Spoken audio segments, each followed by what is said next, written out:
Welcome back to Memme's Kitchen. My neighbor and I were planning our second annual chili party for the neighborhood, and it made me start thinking of the nut recipes that I love to give away to friends and family, at co-workers, at the holidays. And so we're going to start off today with maple cinnamon walnuts, which are always a favorite. Ready to go? I've got some things on the stove ready, and I'm going to start with what is going to be my coating for the maple cinnamon walnuts. So you can see that I have some jars here. These are jam jars that I love to fill as gift giving. I also like sometimes to put a little cover on with some holiday fabric. You can do that. You can use small spice jars at different sizes. So I kind of collect them through the year as they empty out and I'm ready to go. Or even a little small canning jar, which is a jam jar. And this is a great size as a small giveaway when you're doing it. This recipe makes quite a bit. You start with 6 cups of walnuts, and I have my walnuts baking in the oven for just a few minutes to kind of get a little bit of a toast on them. And while that's going on, I'm going to do a half a cup of maple sugar. I'm actually making half the recipe today, so you might see the ingredients look smaller, but you'll need 6 cups of the walnuts first. Toast those in the oven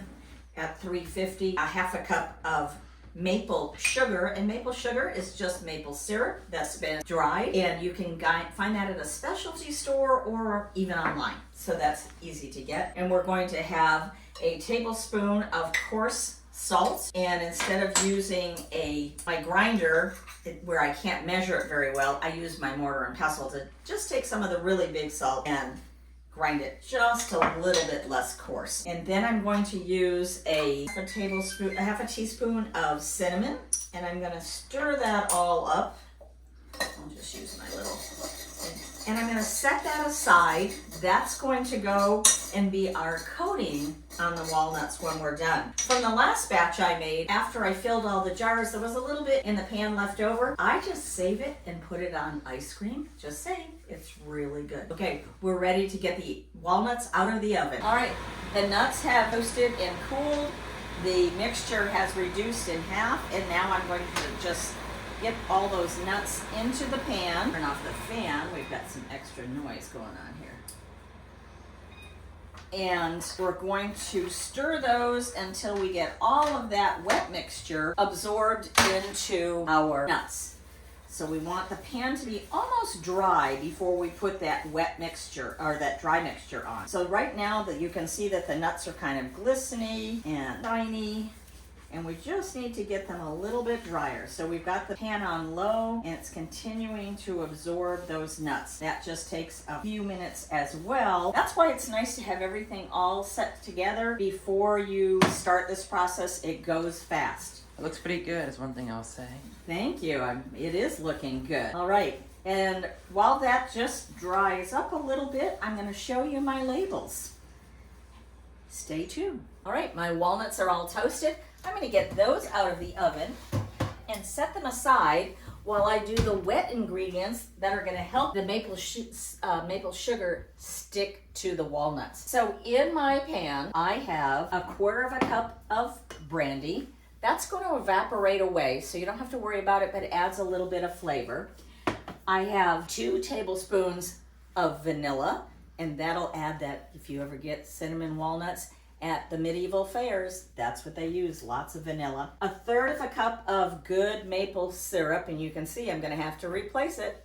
I used all my maple syrup today. And 2 tablespoons of butter. And I'm just going to stir that until the butter is all dissolved. And you can see how much I have right here. What I need to do is get the butter all melted.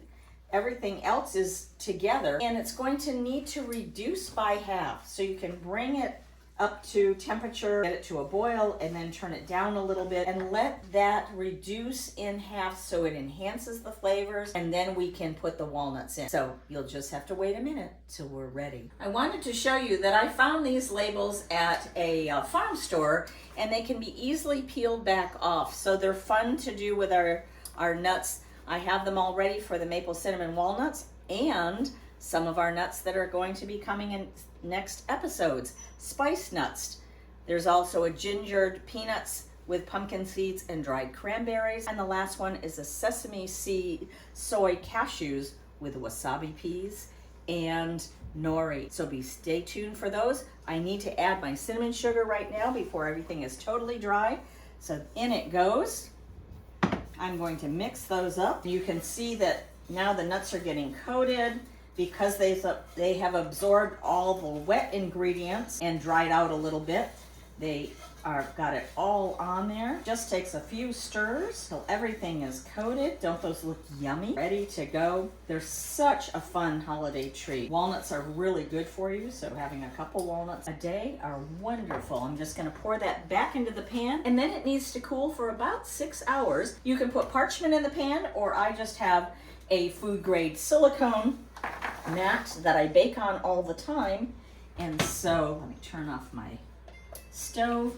Those nuts are all finished. I need to get them in a single layer so that they can cool better. You can see I'm going to have a little bit of the mixture left over that I can put for my ice cream topping. And it's a little bit salty, a little bit sweet. And there's our maple cinnamon walnuts all finished. How easy was that? I have some I did the other day, so I'm just going to retest them to see if they're still the same wonderful flavor. A little bit salty, very sweet, maple cinnamon walnuts. Have fun making those.